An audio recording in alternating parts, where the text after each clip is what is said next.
জ্যোতিষ এত ভোরে আমাকে ডেকে পাঠিয়েছ? রাজিমা, ঐশিকা খনার ভবিষ্যৎ নিয়ে এতটাই চিন্তিত যে রাতে ঘুমোতে পারছে না। কেন? আবার নতুন করে কোনো সমস্যা তৈরি হয়েছে বুঝি? সমস্যাই বটে।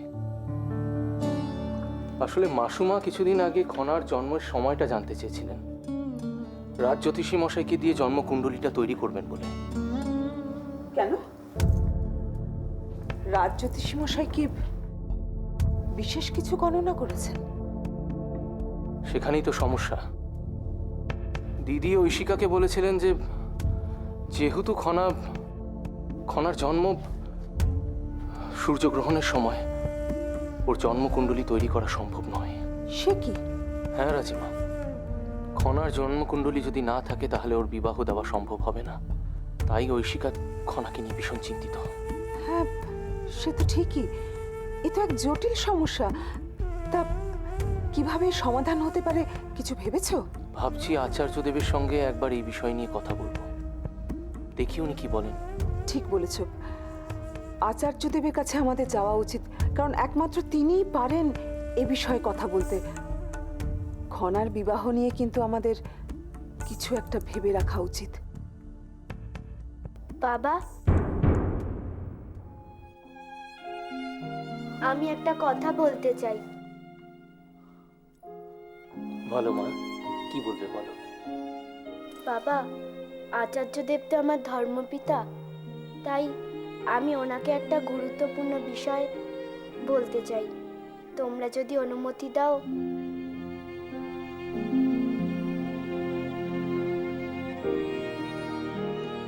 খনা, তুমি আচার্যদেবকে কি বিষয় জিজ্ঞেস করবে? এই যে আমরা এক্ষুনি যে বিষয় নিয়ে কথা বলছিলাম সেটা নিয়ে জিজ্ঞেস করবে? না, আমি ওনাকেই এ কথা বলতে চাই।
এক্ষুনি আমার সাথে কত কথা বললো, এক্ষুনি তো তুমি গেলে আরো চলে গেল। না ভাই, ভাই এভাবে তুমি সারা জীবন বাঁচতে পারবে না।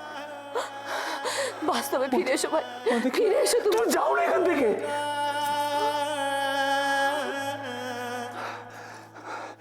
আমি আমার মন দেখিনি নিয়ে সারাটা জীবনই স্বপ্ন রাজ্যে কাটাতে চাই দিদি।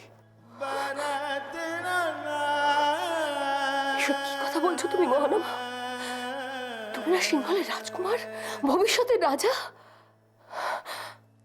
আমি বুঝতে পারছি ভাই, আমি বুঝতে পারছি তোমার মানসিক কষ্ট এখন অপরিসীম, কিন্তু কিন্তু তবু তো তোমাকে নতুন করে বাঁচতে হবে। না, আমার নতুন করে আর কিচ্ছু করার নেই। আমার জীবনের সমাপ্তি ঘটে গেছে। মহানামা, এবার কিন্তু তুমি একটু অতিরিক্ত অতিরিক্ত মনে হচ্ছে, তাই না? অবশ্য তোমার কাছ থেকে এর থেকে বেশি কি আশা করা যায়? প্রেম, ভালোবাসা, দয়া তুমি বোঝো এসব? তুমি তো খালি বুঝো ঈর্ষা, দ্বন্দ্ব, লোভ, ক্ষমতা। চিৎকার করবে না, একদম চিৎকার করবে না।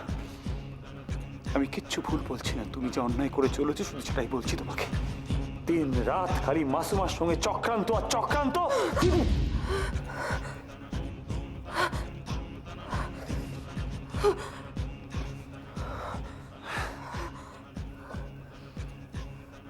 তুমি হয়তো ভুলে গেছো আমি এখন অনেক বড় হয়ে গেছি দিদি। তাই আমি আমার জীবনের রাশ আর তোমার হাতে রাখতে চাই না। আমি বাঁচতে পারবো না। সব থেকে ভালো হয় যদি তুমি এই মুহূর্তে এখান থেকে চলে যাও। ক্ষমা করে দাও, আমি ক্ষমা করে দাও ভাই। তোমার এত কষ্টের মধ্যে আমি আর তোমার শিরোপীরের কারণ হতে চাই না, কিন্তু এভাবে আমাকে তোমার থেকে আলাদা করে দিও না। না, সেটা সম্ভব নয়। কারোর সঙ্গে থাকা আমার সম্ভব নয়। এই প্রাসাদের সমস্ত মানুষজন আমার কাছে অসহ্য হয়ে উঠেছে। এই সব কিছু থেকে আমি মুক্তি চাই। আমি চলে যেতে চাই এখান থেকে। না না না মা, না মা, এসব কথা ভুলেও বলো না। তুমি জানো না তোমায় নিয়ে যাবে কত স্বপ্ন দেখেছি ভাই। তোমার বিবাহ হবে, তুমি সিংহাসনে বসবে। আর অসম্ভব।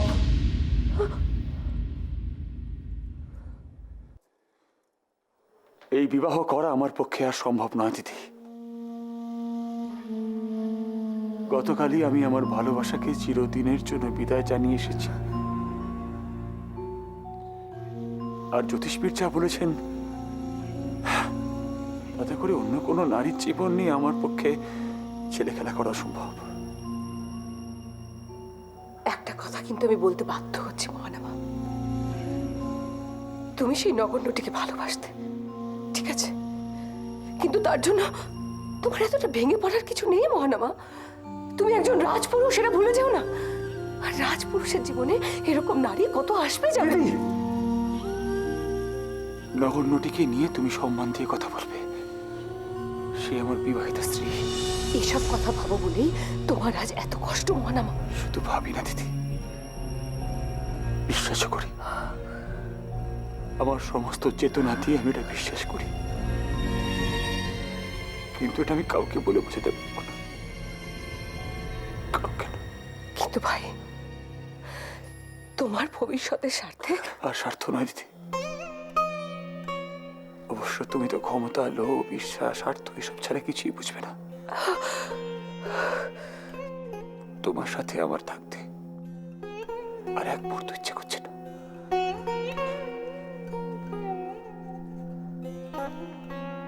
মহানামা,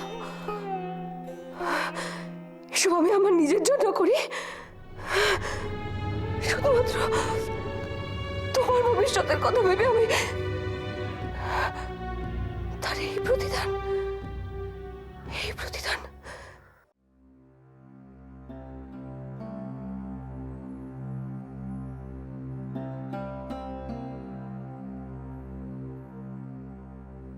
এ কি খনা, তোমার একটা কান বড় হয়ে গেল কি করে? হ্যাঁ, এ মা, খনা খনা, আমি কিন্তু সত্যি সত্যি বলছি। দেখো দেখো, তোমার একটা কান কিরকম বড় হয়ে গেছে দেখো। আচ্ছা, আমরা কি কোনো মৌনব্রত পালন করছি, নাকি ধ্যান করছি কোনো সমস্যা সমাধান করার জন্য? সমস্যা সমাধান করার চেষ্টা করছি জয়, কিন্তু হয়তো কোনো সমস্যার সমাধান হবে না।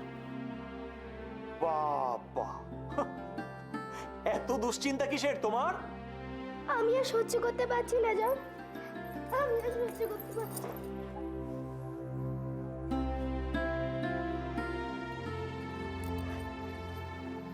কি হয়েছে খনা, কি হয়েছে? তুমি কি সহ্য করতে পারছো না? তোমাকে বলবো না, আমি কিছুতেই তোমাকে বলবো না। আমি যদি তোমাকে বলি তাহলে তুমি ভাই কাকার সাথে আবার লড়াই করবে। ও, বুঝেছি। কিন্তু খনা খনা, তুমি আমাকে আসল কথাটা বলবে না? কি হয়েছে? হ্যাঁ, কেন আমাকে কেন বলবে? আমি তো তোমার বন্ধু নই। না জান, তুমি আমার বন্ধু, কিন্তু তুমি আমাকে কথা দাও, আমি যদি তোমাকে বলি তুমি ভাই কাকার সাথে লড়াই করবে না। মুহূর্তে এখান থেকে চলে যাও। যাও তুমি, চলে যাও এখান থেকে। তোমার জয়মের কাছে যাও, যাও এখান থেকে, বেরিয়ে যাও এখান থেকে, যাও। আমি কখনো ভাই কাকাকে ভালোবাসতে পারবো না, কখনো না। কিন্তু কেন খনা? ভাই কাকা আমার সাথে অমন ব্যবহার কেন করলো? তুমি এখন অনেক ছোট, তুমি চেষ্টা করলেও বুঝতে পারবে না যে তোমার ভাই কাকা এই মুহূর্তে কি পরিমাণ যন্ত্রণা সহ্য করছে। কিন্তু তাই বলে ভাই কাকা আমাকে অত কষ্ট দেবে? তুমি তো তোমার ভাই কাকাকে চেনো, তোমার ভাই কাকা তোমাকে কত ভালোবাসে, আর তুমি তো তোমার ভাই কাকাকে খুব ভালোবাসো, তাই না? ভালোবাসি তো জান, কিন্তু কিন্তু কি? আমার যে খুব ভয় করতে জান, ভাই কাকা আমার থেকে দূরে সরে যাবে না তো? আমি তোমায় কথা দিচ্ছি খনা, তোমার ভাই কাকা আগের মতোই তোমার প্রিয় ভাই কাকা হয়ে থাকবে। কিভাবে? সেই পথও তো তোমার জানা, তাই না? না না, আমি কিছুতেই ভাই কাকার কাছে যেতে পারবো না। ছি খনা, ওভাবে বলতে নেই। জান, যাকে বেশি ভালোবাসি সেই যদি কষ্ট দেয় তাহলে সেটা মেনে নেওয়া যায় না।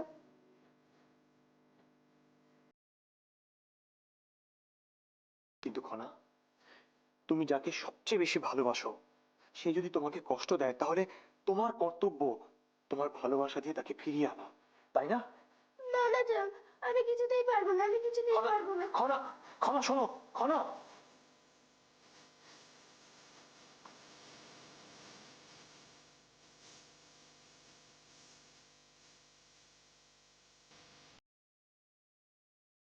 প্রণাম। আচার্যদেব, আমি আপনার কাছে ক্ষমা প্রার্থী আপনাকে এভাবে প্রাসাদে ডেকে পাঠানোর জন্য। আসলে আমার বিশেষ একটা বিষয় নিয়ে আপনার বুঝতে পারছি দেবী জানি, আমি খনার ধর্মপিতা, তাই ওর যে কোনো প্রয়োজনে এখানে আসা আমার কাছে কর্তব্য সব। আপনি কি করে অনুধাবন করলেন যে আমরা খনার বিষয় নিয়ে আলোচনা করতে চাই?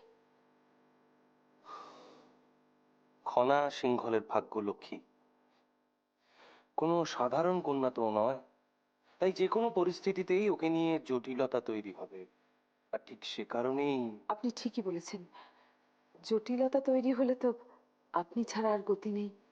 আসলে আচার্যদেব, খনার জন্ম সময় যেহেতু সূর্যগ্রহণের সময়, সেহেতু রাজ জ্যোতিষ মশাই বলেছেন যে ওর জন্মকুণ্ডলী তৈরি করা সম্ভব নয়। সেই জন্যই আমরা খুব চিন্তিত হয়ে পড়েছি, খনার ভবিষ্যৎ যে কি হবে। হ্যাঁ, এমন এক সময় খনা জন্মগ্রহণ করে, তাতে ওর জন্মকুণ্ডলী প্রস্তুত করা যে কোনো জ্যোতিষীর পক্ষেই দুষ্কর। তাহলে কি হবে আচার্যদেব? ওর ভবিষ্যৎ, ওর বিবাহ। মহারাজ, আপনি নিশ্চিন্তে থাকুন, আমি নিজে খনার হস্তরেখা পরীক্ষা করব। তবে কিছু সময় পর খনাকে আর একটু সময় দিতে হবে। পূর্ণ বয়স্কা না হলে হস্তরেখা ততটা প্রকট হয় না। আচার্যদেব, খনা একবার আপনার সঙ্গে কথা বলতে চায়, আপনিও ধর্মপিতা, তাই ও নিভৃতে আপনার সঙ্গে কথা বলতে আগ্রহী। নিশ্চয়ই, আমিও খনার সঙ্গে একবার কথা বলতে চাই। তবে আপনারা ওর ভবিষ্যৎ নিয়ে নিশ্চিন্তে থাকুন, আমি যথাসময়ে আপনাদের সব জানাবো।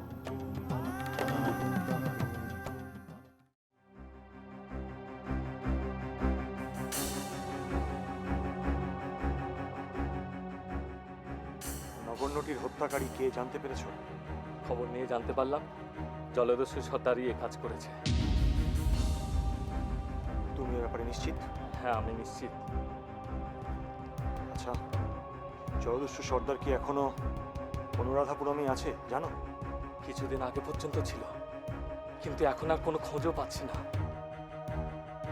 ঠিক আছে, তোমাকে যত শীঘ্র সম্ভব আরেকটা খবর সংগ্রহ করতে হবে। জেনে রাখো, প্রধান নামক ব্যক্তিটি কে সেটা তোমায় খুঁজে বার করতে হবে। আচ্ছা, জলদস্যু সর্দার আর এই প্রধান খুব পরিচিত, আর এই সর্দার এনাকে প্রধান নামে ডাকে। ঠিক আছে উপপ্রধানমন্ত্রী মশাই, যথা সময় এ সংবাদ আপনি পাবেন।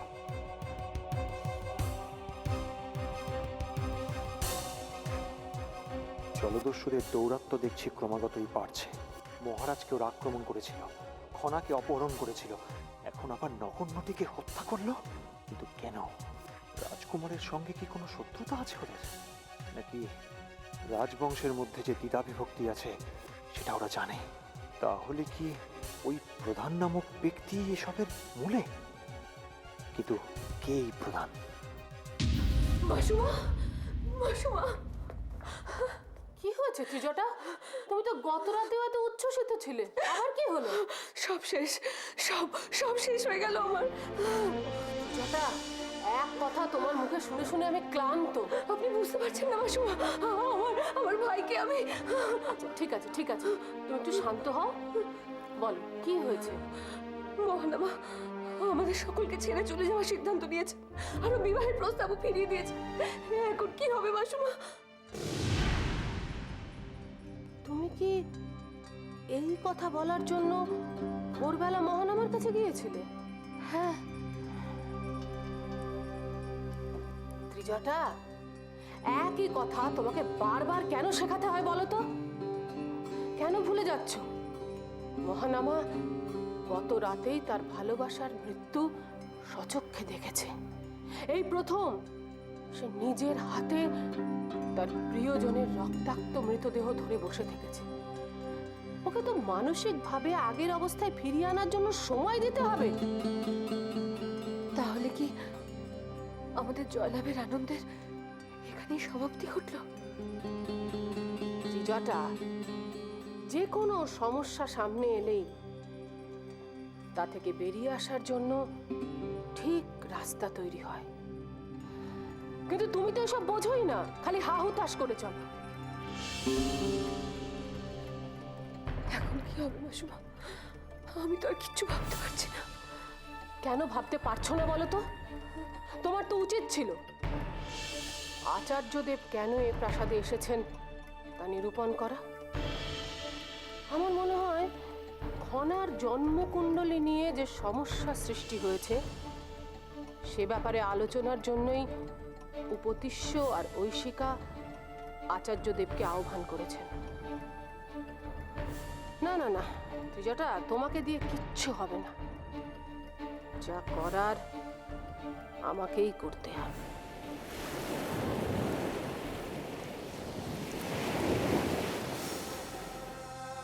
কিছুদিন আগেও তো সব ঠিক ছিল। আমি ইচ্ছে মতন কখনো কৌরকি মায়ের কাছে, কখনো বা রুকুমণির কাছে, আবার কখনো ভাই কাকার কাছে কত কিছু শিখতে পারতাম, জানতে পারতাম। কিন্তু এখন আর... আসো খনা, দেখো তোমার সঙ্গে কে দেখা করতে এসেছে।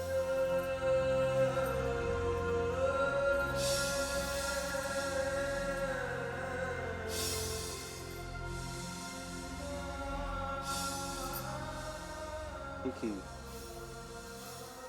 খনা, তোমার মুখ চোখ এত করুণ হয়ে আছে কেন?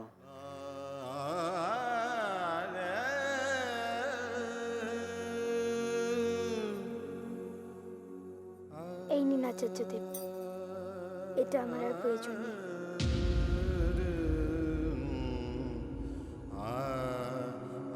ज्ञान ज्ञान धर्म प्राण काल काल युग महान मननयंतरिक्ष व्योम जागे दीप्त सर्वभूम एक शरीर बहुगुणा वसते सर्व मने खना